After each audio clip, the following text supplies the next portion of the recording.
गीता के चतुर्थ अध्याय का आज हम करेंगे 40 सूत्र। और प्रसंग कर्मयोग का चल रहा है। इनएक्शन जिसको कहते हैं, अकर्म। वही अकर्म जो है वही कर्मयोग है। उसी को ज्ञान के रूप में इसी को यज्ञ के रूप में डिफाइन किया।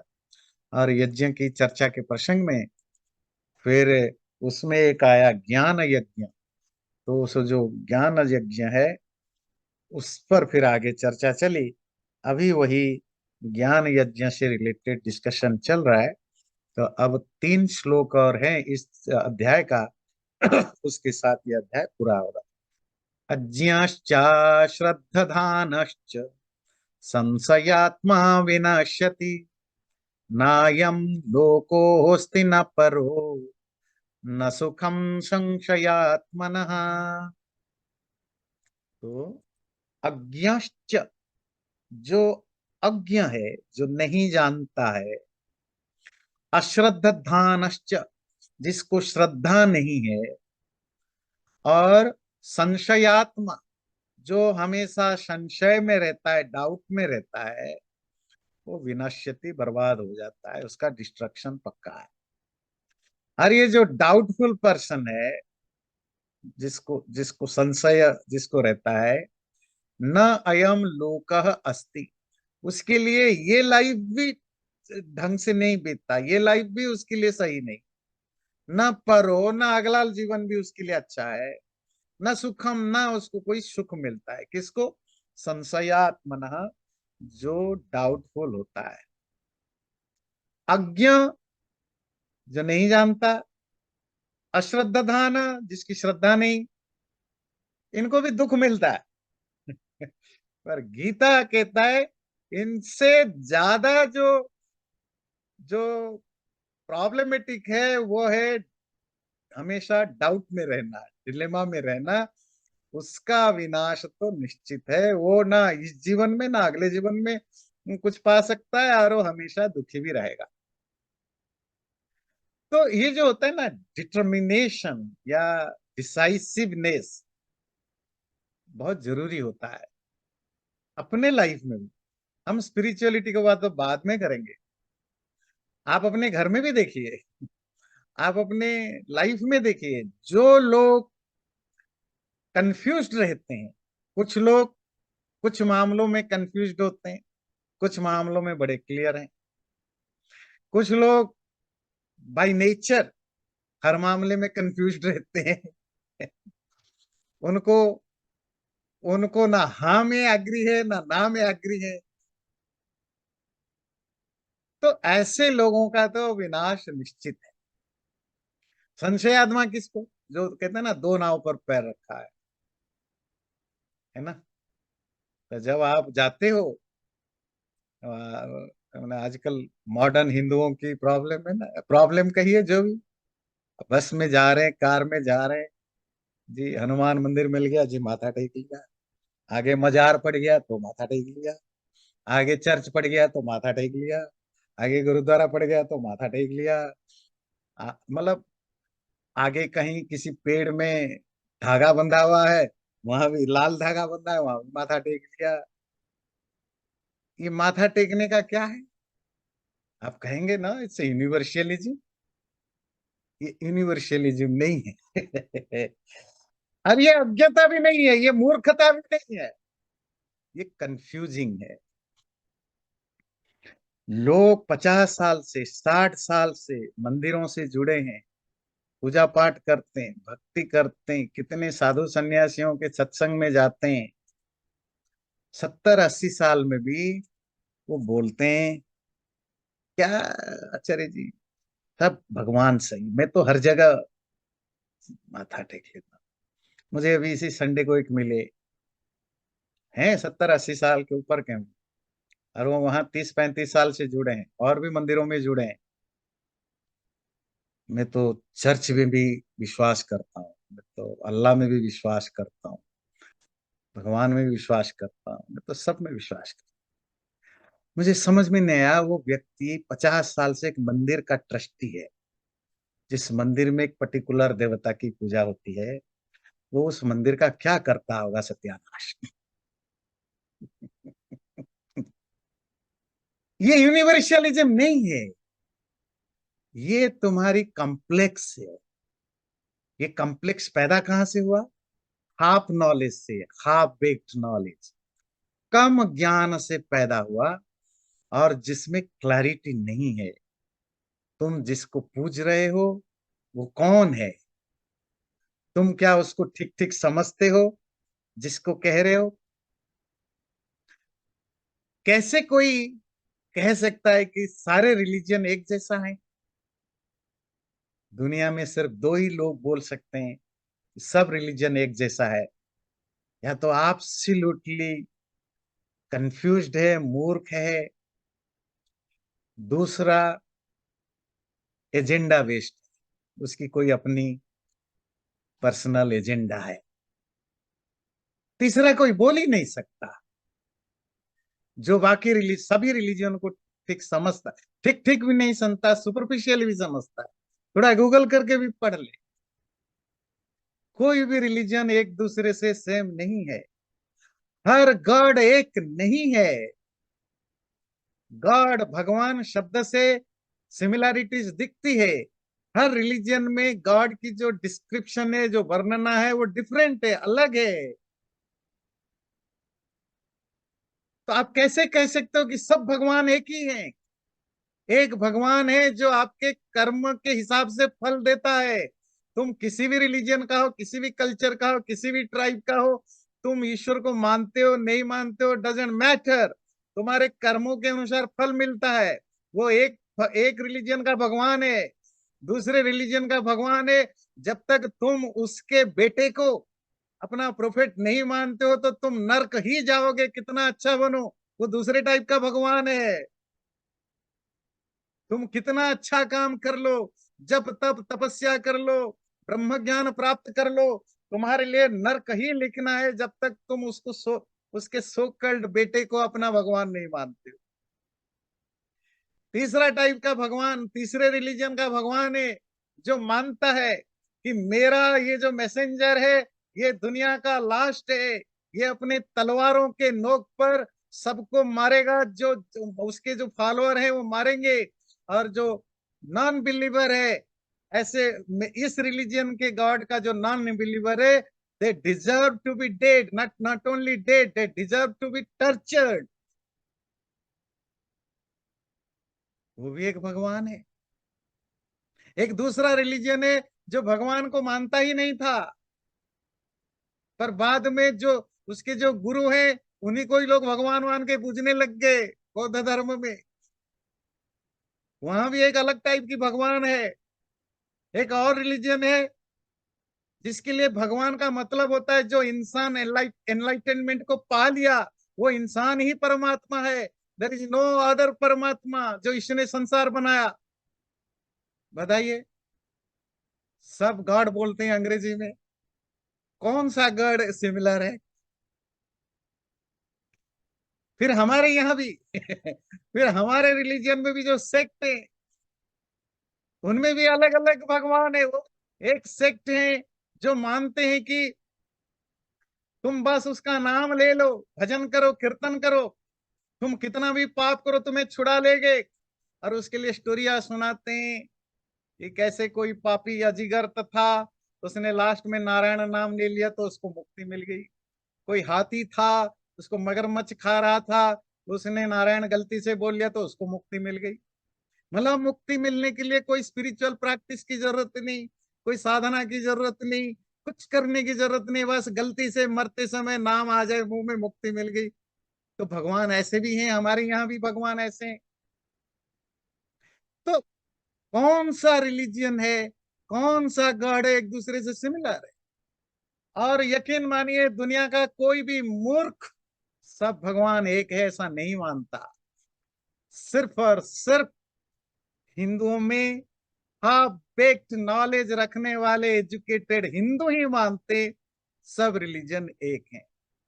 ये जो हाफ बेक्ड नॉलेज, यही कंफ्यूजन पैदा करता है, यही डिलेमा से भरा है।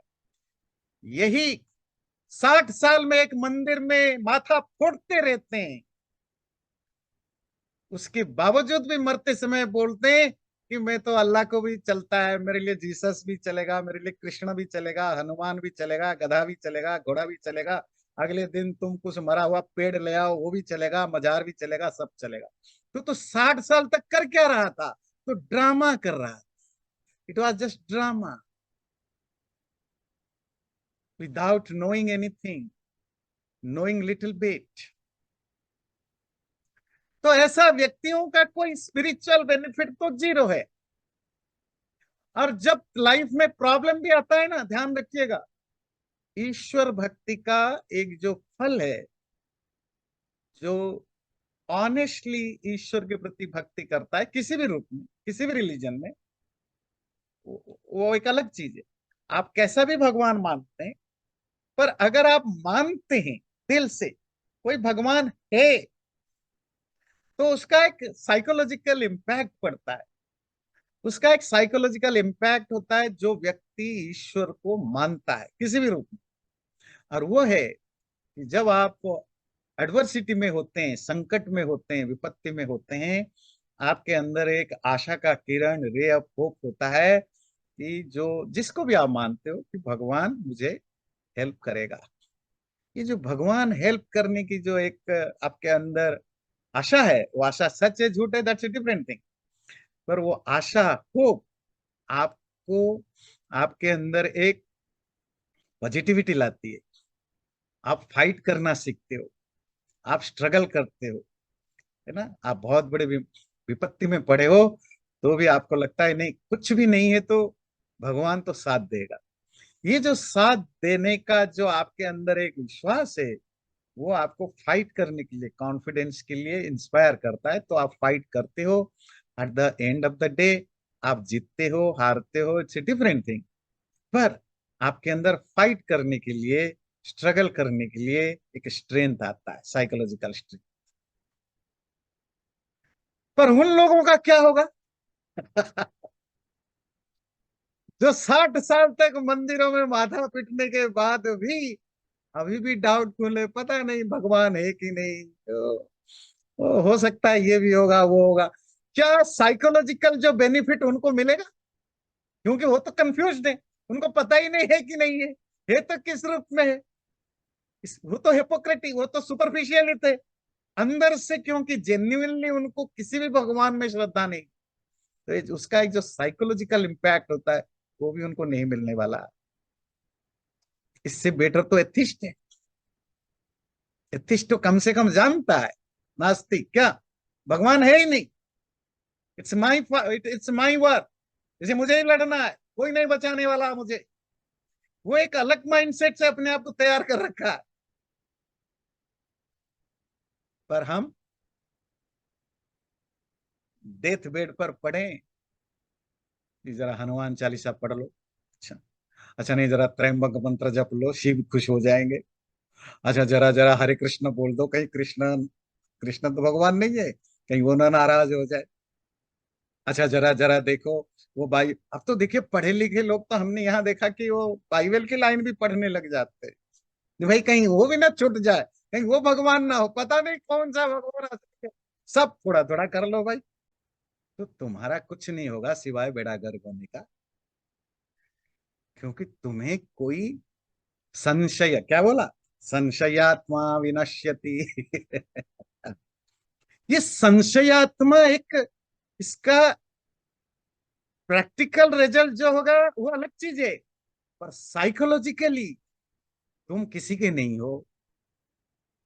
को पता है ना, friend of everyone is friend of non. जो व्यक्ति कहे मिले ना, जो कहे मैं सबका दोस्त हूं, उससे बच के रहना, उसको कभी नहीं दोस्त समझना। वो कभी काम में नहीं आने वाला तुम्हारा, और वो किसी के काम नहीं आने वाला। जो सबका दोस्त है वो किसी का दोस्त नहीं होता। जिसके लिए सब भगवान भगवान है, उसके लिए कोई भगवान नहीं है, वो किसी को नहीं मानता। ऐसे लोग कंफ्यूज्ड होते हैं। कंफ्यूज लोग दूसरों को तो क्या भला करेंगे, अपना ही भला मुश्किल से होता है। हम स्पिरिचुअलिटी की बात तो बाद में करेंगे, आप अपने घर में देखिए, आपकी पति हो, पत्नी हो, माँ बाप हो, अगर कॉन्स्टेंटली डाउट करते हो, है ना, जिस जिस पत्नी का पति हमेशा शकी हो, शक करता हो, जिस पति का पत्नी हमेशा शक करती हो, देखिए उस घर की क्या हालत है। है ना।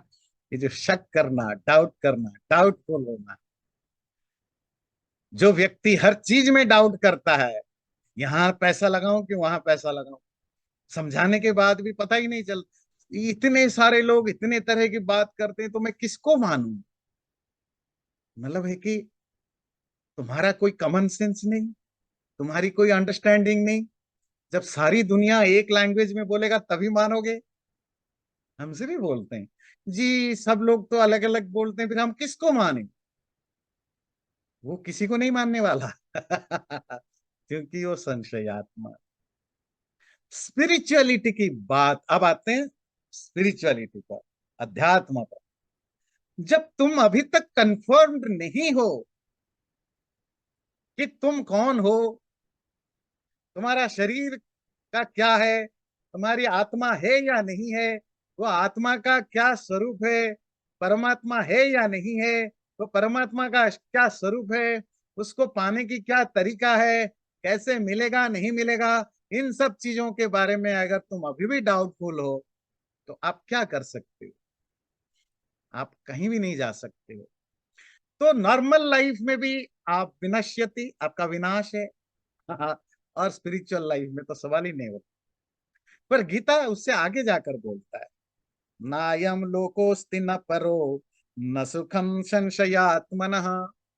जो डाउटफुल लोग होते हैं, जिनकी नेचर में डाउट आ गया है, जो हर चीज में डाउट करते हैं या कंफ्यूज होते हैं, कि कंफ्यूज लोग इस लाइफ में भी सुख से जी नहीं सकते, ना किसी को जीने देते हैं, ना अगला जन्म तो सवाल ही नहीं उठता, और न सुखम, उनके लाइफ में सुख भी नहीं होता है। क्योंकि जब हर चीज में आप डाउट करोगे, आपने सुना है होगा पुरानी कहानियां, कुछ राजा लोग होते थे शक्ति, है ना, इनको हर चीज में डाउट है, पता नहीं ये खाने में किसी ने जहर तो नहीं मिला लिया, ये बात करने आ रहा है कुछ मारने तो नहीं आ रहा है। आपको पता है जब आप इस तरह के स्टेट ऑफ माइंड में जीते हो कि कोई भी कहीं भी कुछ आपको मारने आ रहा हो, तो क्या आप एक पल के लिए जी सकते हो। जब आप एक्सट्रीमली डाउटफुल होते हैं, तो फिर वो फोबिया में कन्वर्ट होता है। तो ऐसे व्यक्ति कहीं भी नहीं जी सकता। तो जिस व्यक्ति का डिस्क्रिमिनेटिव एबिलिटी ना हो, जो डिसाइसिव ना हो किसी भी चीज में, वो हमेशा उसका रिजल्ट उसकी लाइफ में प्रॉब्लम होगा ही होगा।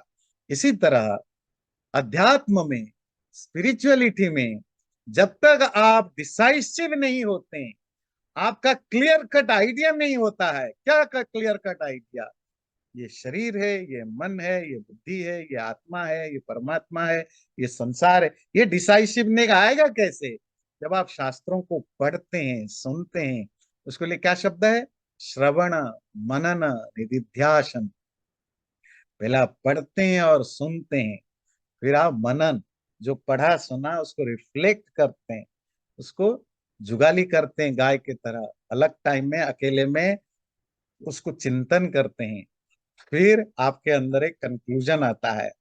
अगर डाउट तब भी होता है तो आप फिर क्वेश्चन आंसर करते हैं, परिप्रश्न, आप सवाल जवाब करते हैं, काउंटर बुक्स पढ़ते हैं। काउंटर बुक समझते हैं, मतलब अगर आपने एक टाइप की इंटरप्रिटेशन पढ़ा, हाँ, तो आप उसकी कोई अपोजिट इंटरप्रिटेशन पढ़ते हैं कि उसमें क्या लिखा है। या किसी गुरु के पास गए, उसकी कोई चीज क्लैरिटी नहीं हुई, आपने उसने क्वेश्चन आंसर किया तब भी आप संतुष्ट नहीं हुए, तो आप ऐसे व्यक्ति के पास जाते हैं जो उसके कुछ अलग विचार रखता हो। तो जब ये सब करने के बाद आप एक कंक्लूजन पर पहुंचते हैं, अच्छा, क्योंकि आप again you have to use your own common sense. आपकी कॉमन सेंस मिलना बहुत जरूरी है। नहीं तो लोग ये जो आजकल आजकल एक बड़ा बड़ा बहुत फैशन हो गया है कि इतने सारे बाबा बाबा पंडित आचार्य इतने तरह की बातें करते हैं, इतने तरह के बुक हैं, मैं किसको मानूं। अब तुम गाय बकरी तो हो नहीं, किसको मानो। अपना कॉमन सेंस यूज करो। भगवान ने तुम्हें बुद्धि दी है, तुम्हें अगर 10 चीजें मिलती है, 10 में से किसी एक को चूज करो। तो ये आपका ही, at the end of the day, Krishna जब अर्जुन अर्जुन जब कृष्ण को पूछते हैं गीता के आखिर में कि मैं क्या करूं, आपने 18 अध्याय बता दिया, सब हो गया, अब मुझे क्या करना है? कृष्ण कहते हैं अब मैं थोड़े ही बताऊंगा कि तुम्हें क्या करना है, ये तो तुम्हें डिसाइड करना है, तुम्हें लड़ना है कि नहीं लड़ना, मैंने तो तुम्हें बता दिया। तो यही होता है लाइफ की फिलॉसफी, डाउट पाल के मत जिए।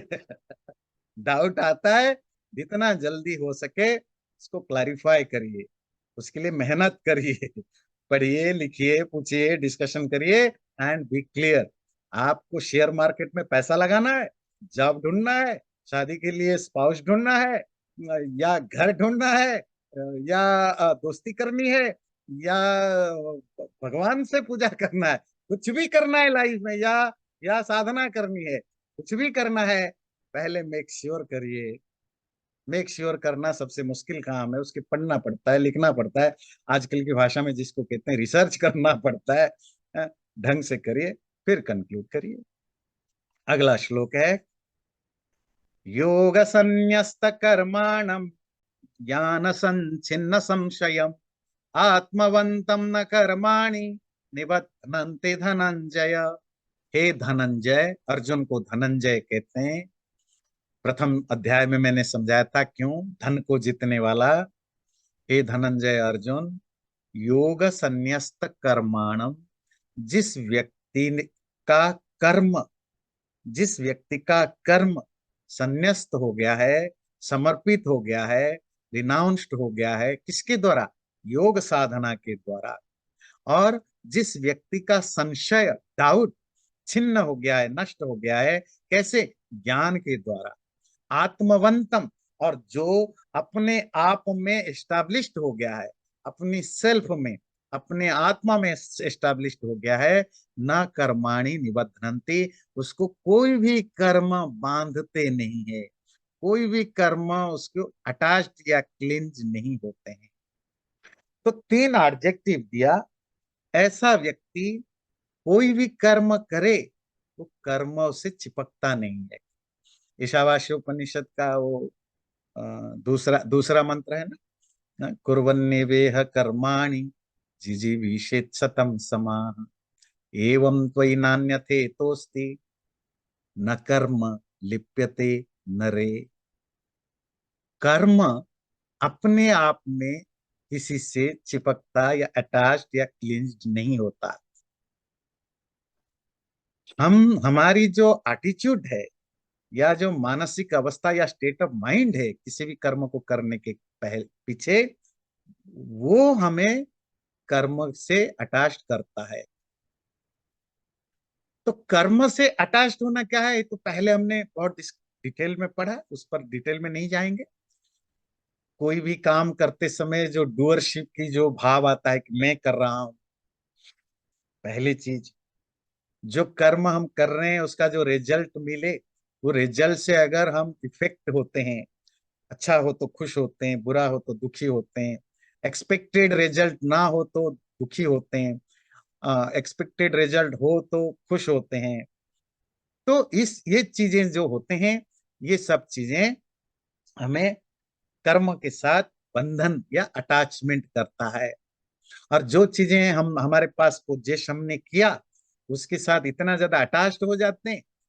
दूसरा कि उसको अगर कुछ नुकसान होता है तो हम दुखी हो जाते हैं, है ना नहीं? और वो अगर अच्छा रहे तो हम खुश रहते हैं। वो कोई भी हो सकता है, सेंटिएंट इनसेंटिएंट, परिवार के लोग, गाड़ी घोड़ा, पैसा, घर, देश, कल्चर, ट्रेडिशन, जो भी हो, ये सब चीजें। तो ये सब ये सब बंधन है, बॉन्डेज है। बॉन्डेज कैसे पता लगेगा आपको? कैसे पता चलेगा कि आप किसी के साथ बंधा हुआ हो, अटैच्ड हो, छूटेगा नहीं। अब उसके कारण अगर आप दुखी हो रहे या सुखी हो रहे, सिंपल सिंपल टिप है क्या? अगर आप कोई भी चीज आपको मेंटली इफेक्ट करता है, नेगेटिवली और पॉजिटिवली, इसका मतलब आप उससे चिपके हुए हो। और बड़े इंटरेस्टिंगली पता है, पॉजिटिव चीजों से नेगेटिव ज्यादा से हम ज्यादा चिपके हुए होते हैं। मतलब मित्रों से, वेल विशर से ज्यादा हम किससे चिपके हुए होते हैं? दुश्मनों से, शत्रुओं से, नुकसान करने वालों से। और आप कहेंगे नहीं ये तो मेरा शत्रु है, मुझे इसका शकल नहीं देखना है। और जिस दिन शकल दिख गया, एक हफ्ते तक नींद नहीं आती आपको। मित्र का शकल देखो, सुबह ही भूल जाते हो। क्यों? क्योंकि वो आपको ज्यादा इफेक्ट करता है, नेगेटिव चीजें। बात समझ में आती है? तो बड़ी सटल लेवल पर काम करता है आपकी माइंड, आपको पता ही नहीं चलता। जो अटैचमेंट है, बंधन है, वो आप उसे नफरत करो तो भी अटैचमेंट होता है, प्यार करो तो भी अटैचमेंट। कैसे पता चलेगा कि आप अटैच हो या बंधन हो? अगर वो आपको इफेक्ट करता है, अगर उसका प्रभाव आपके माइंड में पड़ता है, पॉजिटिवली अगर नेगेटिवली किसी भी तरीके से अगर आप उसे इन्फ्लुएंस्ड होते हो, इसका मतलब है कि आप उस चीज से चिपके हुए हो। जो लोग लाइफ में बहुत दुखी रहते हैं नेगेटिव चीजों के कारण, उनको ये ध्यान रखना चाहिए, आप पॉजिटिव से ज्यादा नेगेटिव चीजों से अटैच हो। तो क्या रास्ता है छुटकारा पाने का, डिप्रेशन या प्रॉब्लम एंजाइटी को कम करने का? जो आपके साथ अच्छी अच्छी चीजें हो रही उन पर जरा फोकस करो। तो नेगेटिव चीजें क्योंकि ज्यादा ज्यादा पावरफुल होते हैं, आपके माइंड को जल्दी इफेक्ट करते हैं। फिर ये तो वैसे ही एक चलते चलते एक टिप्स था। अब आते हैं पॉइंट पर। तो कर्म से हम अटैच्ड होते हैं उनके फलों की डिमांड करने के कारण, कर्तृत्व का बोध मतलब डूअरशिप की क्लेम के कारण, और सुख दुख के कारण। पर जो व्यक्ति, एक कुछ व्यक्ति ऐसे होते हैं जिनको कर्म करते हुए भी उसका इम्पैक्ट नहीं होता। वैसे ये तो हमने पूरे सेकेंड थर्ड फोर्थ में पचासों श्लोक इस पर पढ़ चुके हैं। पर ये जो एक कंक्लूड करके बता रहा है, दोबारा श्लोक को देखिए। पहला है योग संन्यस्त कर्म, ज्ञान संचिन्न संशय, आत्मवान। तीन एडजेक्टिव है। जिस व्यक्ति ने अपने योग का मतलब आत्मज्ञान पाने की जो प्रोसीजर है, अध्यात्म साधना, अध्यात्म साधना समझते हैं ना, जो स्पिरिचुअल प्रैक्टिस। आप कहेंगे स्पिरिचुअल प्रैक्टिस की, अभी तक जो आपने पढ़ा वही सब है। तो स्पिरिचुअल प्रैक्टिस के उसी को योग कहते हैं, ध्यान रखिए। योग आजकल जिसको योग कहते हैं, शास्त्रों में उस अर्थ में योग नहीं। योग को अगर आप सिंपल वे में बताना चाहें, स्पिरिचुअल प्रैक्टिस या अध्यात्म की जो साधना है उसी को योग कहते हैं। उसमें भक्ति भी आता है, उसमें मेडिटेशन भी आता है, उसमें ज्ञान भी आता है, उसमें स्वाध्याय भी आता है, उसमें जप तप भी आता है, सब आता है। सब योग है। जिसने स्पिरिचुअल प्रैक्टिस के द्वारा अपने कर्मों से संन्यास्त हो गया है, अर्थात कर्मों के प्रति वो रिनाउंस्ड हो गया। रिनाउंस मतलब कर्मों को छोड़ नहीं दिया है, कर्मों का फल उसको आप इफेक्ट नहीं करते हैं। कर्म करते हुए वो परमात्मा का आदेश या परमात्मा की कृपा समझ के करता है, अपनी कर्तृत्व या डूअरशिप की भावना नहीं रखता। ऐसी अवस्था में जो आ चुका है, पहला। दूसरा, ज्ञान संचिन्न संशय। एक नई चीज आपको पता चला, बड़ा दुश्मन, बहुत बड़ा दुश्मन क्या निकला? Doubt, dilemma, confusion. बोले ये बहुत बड़ा दुश्मन है। तो जो अब ये दूर होना चाहिए। तो जिस व्यक्ति की डिलेमा या कंफ्यूजन या संदेह दूर हो चुका है, संदेह दूर कैसे होगा, कंफ्यूजन दूर कैसे होगा? एक ही रास्ता है, ज्ञान रूपक तलवार, ज्ञान समछिन्न संशय। नॉलेज रूपक जो सोड है, तलवार है, उस तलवार से कटा हुआ हो जिसका संदेह। तो खूब पढ़िए, खूब लिखिए, खूब आर्ग्यू करिए, खूब डिबेट करिए, खूब सुनिए, खूब सत्संग करिए। सत्संग वो नहीं जहाँ 40 मिनट तक कीर्तन होता रहे, मतलब जहाँ सीखने को कुछ मिले। कुछ आपको इंफॉर्मेशन मिले, ज्ञान मिले। तो इससे क्या होगा, एक शब्द में कहें परिप्रश्न, सुना, पढ़ा, क्वेश्चन किया, डिबेट किया, आर्ग्यू किया करके ज्ञान अर्जन किया, और जो ज्ञान मिला उसको मनन, उसको फिर रिफ्लेक्ट किया, चिंतन किया, अकेले में सॉलिटरी रूप में चिंतन मनन किया, फिर निधिध्यासन, फिर आपने उसमें मेडिटेट किया, उसके बाद जो ज्ञान निकलेगा, जो निचोड़ नेक्टर अमृत निकलेगा, वो ज्ञान से आपका कोई भी डाउट और बचेगा ही नहीं। जब इस तरह के ज्ञान से आपकी संदेह टूट फूट गया, और लास्ट जब आप उस स्टेज पर पहुंच जाओगे, आपके डाउट सब खत्म हो जाएंगे, आपकी कर्म बंधन छूट जाएगा, तो थर्ड ऑप्शन तो अपने आप होगा, आपको करने की जरूरत नहीं। आत्मवान, एस्टैब्लिश्ड इन सेल्फ। आप शरीर, माइंड, इंटेलेक्ट, और जो मेंटल जो प्रोजेक्शन, मानसिक जो ये, वो सब हट जाएंगे। अब आप ही हो आप, आत्मा ही आत्मा। जब आप अब आत्मा में स्थित हो जाओगे, अर्थात आत्मा में स्थित मतलब आत्मज्ञान में पहुंच जाओगे, तो फिर आपको कोई भी कर्म बांधेगा नहीं। तस्मादज्ञान संभूतम हृत्स्थम ज्ञानासीनात्मनः चित्वैनं संशयं योग मातिष्ठोत्तिष्ठ भारत।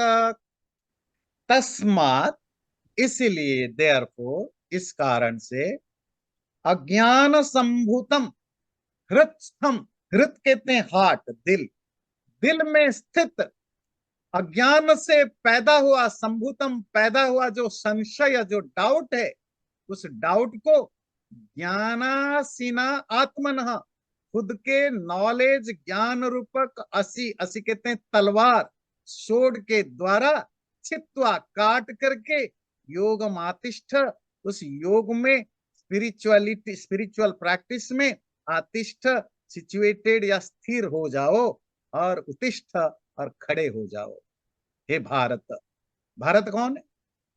इंडिया वाला भारत ने, भरत डायनेस्टी से को बिलोंग करने वाला। तो जो कौरव पांडव हैं, तो वो डिसेंडेंट है किसके? भरत डायनेस्टी। भरत कौन था? दुष्यंत और शकुंतला का बेटा था, बहुत चक्रवर्ती राजा था, बहुत बड़ा राजा, तो जिसके नाम पर भारत कहलाता। इस तरह दूसरा नाम भी है कौरव, कुरु, वो भी एक बहुत बड़े राजा थे, तो उसी उसी डायनेस्टी में, तो इसके कारण उनको कौरव कहा जाता है। जैसे राम को कभी आप राघव कहते हैं, कभी आप दाशरथी कहते हैं, क्यों? रघु डायनेस्टी को बिलोंग करते हैं, दशरथ को बिलोंग करते हैं। तो इस तरह के काकुत्थ, ककुत्थ डायनेस्टी को बिलोंग करते हैं। तो इस तरह भारत, तो भरत राजा के अंश, वो डिसेंडेंट या संतान होने के कारण, इसीलिए उनको भारत कहा जाता है। यहाँ अर्जुन के लिए संबोधन है भारत पे, है भारत, कंक्लूजन है। इसलिए ये जो पूरे चौथे अध्याय और तीसरे अध्याय में जो अभी हमने इतने सारे कर्म, इनएक्शन, अकर्म के बारे में डिस्कशन किया, वो अकर्म क्या है? कर्म योग।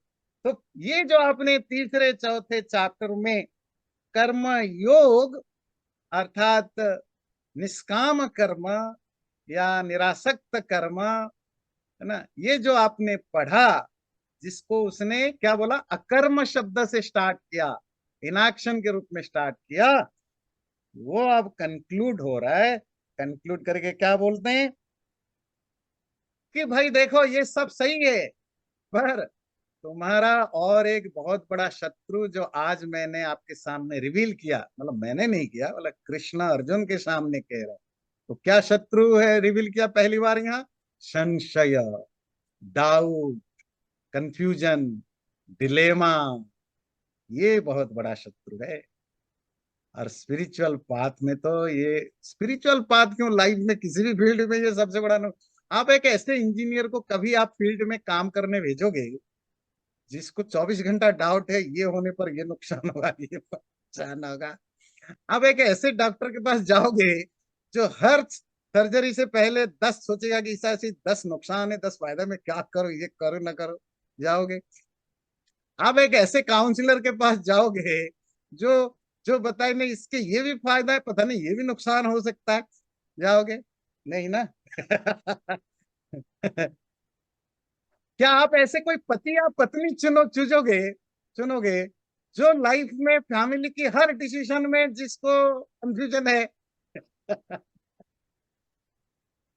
तो स्पिरिचुअल पाथ में भी यही है। तो संशय समझ पा रहे हैं आपके रियल लाइफ में भी कितनी प्रॉब्लमेटिक है? तो कह रहे हैं ये जो संशय जो है, जो विनाश का कारण है, बर्बादी का कारण है। और ये संशय पैदा कहां से हुआ? क्या शब्द दिया? अज्ञान संभूतम, इग्नोरेंस से पैदा हुआ। न जानने के कारण ये प्रॉब्लम होते हैं। न जानना या कम जानना, दोनों। न जानना, कम जानने के कारण ये जो बीमारी पैदा होती है, किस चीज की बीमारी? कंफ्यूजन की, डिलेमा की, डाउट की जो प्रॉब्लम क्रिएट होता है, ये तुम्हारे लिए आगे जाकर बहुत प्रॉब्लम करेगा। और ये दूर कैसे होगा? ज्ञानासीना, ज्ञान, नॉलेज रूपक तलवार के द्वारा छित्वा, इस संशय को काट करके, इस डाउट को तोड़ तोड़ करके ही तुम उस योग में, जिस योग की चर्चा हमने अभी की, जिसको कर्मयोग कहते हैं। कर्मयोग इसीलिए कि योग जहां कर्म से रिलेटेड, ये जो आपने अनासक्त, निष्काम और ये सब किससे रिलेटेड पढ़ा? कर्म से रिलेटेड ना। तो इस तरह कर्म योग पर तुम एस्टैब्लिश्ड होगे। और जब तुम कर्म योग पर एस्टैब्लिश्ड होगे, उसके बाद उत्तिष्ठ, खड़े हो जाओ। खड़े क्यों हो जाओ? अपना काम करने के लिए। अब आप क्लियर हो आपको क्या करना नहीं करना। आप पुलिस हो तो क्या करोगे? हाँ। आप सोल्जर हो तो क्या करोगे? आप प्रोफेसर हो तो क्या करोगे? आप हैंडीमैन है तो क्या करोगे? आप माँ हो तो क्या करोगे? आप पापा हो तो क्या करोगे? तो आप अब आपको पूछने की जरूरत है नहीं, एवरीथिंग इज क्लियर क्रिस्टल। अगर अभी भी क्लियर नहीं है, गो बैक अगेन, फिर 3 बार, फिर 4 अध्याय दोबारा पढ़ो। है ना? नहीं तो फिर दोबारा 4 अध्याय पढ़ो, फिर आओ। जैसे वो आता है ना, उद्दालक छंदों के उपनिषद में, उद्दालक श्वेत केतु, श्वेत केतु बेटा है ना? तो वो कहते हैं 9 बार आया। तो गुरु जी उसको बताते थे कि भाई मैं कौन हूँ, है ना? गुरु जी ने एक ही सवाल पूछा था, तुम कौन हो? तो पहले तो उसने वैसे ही आंसर दिया जैसे हम लोग देते हैं, मैं सो एंड सो वहां से पढ़ा हुआ हूँ, ये जॉब करता हूँ, ये बोले ये सब मैंने नहीं पूछा। ये तो तुम्हारा एडजेक्टिव है, प्रोनाउन है, एडजेक्टिव है। तू कौन है?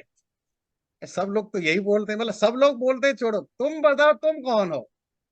जी मैं श्वेत केतु हूँ, ये तो तुम्हारा नाम है। जी मैं शिष्य हूँ, ये तो तुम्हारा एडजेक्टिव है। तुम कौन है?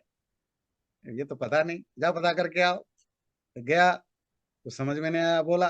गुरु जी ने उसको थोड़ी सी एडवाइस करी, क्यों दिया, है ना? तो फिर गया, बोले जी नहीं कुछ समझ में नहीं आया। फिर आया, तो गुरु जी ने 9 बार उसको वापस किया, जाओ पढ़ो समझो रिसर्च करो करके क्लियर हो कर आओ। 9वें बार में क्लियर हुआ उसका। है ना? तो इसी तरह, तो जब कंफ्यूजन है तो फिर दोबारा पढ़ो, फिर जाओ, फिर दोबारा पढ़ो, फिर जाओ, जब तक क्लियर नहीं होता है। तो फिर उत्तिष्ठ, जब तुम्हारी सब क्लैरिटी हो जाए, जो तुम कर रहे हो, क्या कर रहे हो? तुम गृहस्थ हो, हाउस होल्डर हो, अपना गृहस्थ धर्म निभाओ। ब्रह्मचारी हो, ब्रह्मचर्य धर्म निभाओ। वानप्रस्थ हो, वानप्रस्थ धर्म निभाओ। सन्यासी हो, सन्यासी धर्म निभाओ। राजा हो, जो भी तुम जिस फील्ड में हो, जिस स्टेट ऑफ लाइफ में हो, फिर आप उस क्लैरिटी के साथ निभाओ। और आप जब दोबारा जाओगे ये सब ज्ञान होने के बाद, अब तुम वो पुराना राजा नहीं रहोगे, तो पुराना गृहस्थ नहीं रहोगे। अब आप ट्रांसफॉर्म्ड हो, रूपांतरित व्यक्ति के रूप में आप जाओगे। अब आप खड़े हो जाओ। तो जैसे कि गीता के लास्ट में जो कंक्लूजन होता है कर दूं, फिर आप अगर कुछ पूछना चाहें। ओम तत्सदिति श्रीमद्भगवद गीतासु उपनिषत्सु ब्रह्म विद्यायां योग शास्त्रे श्री कृष्णार्जुन संवादे ज्ञान कर्म संन्यास योगो नाम चतुर्थोध्याय।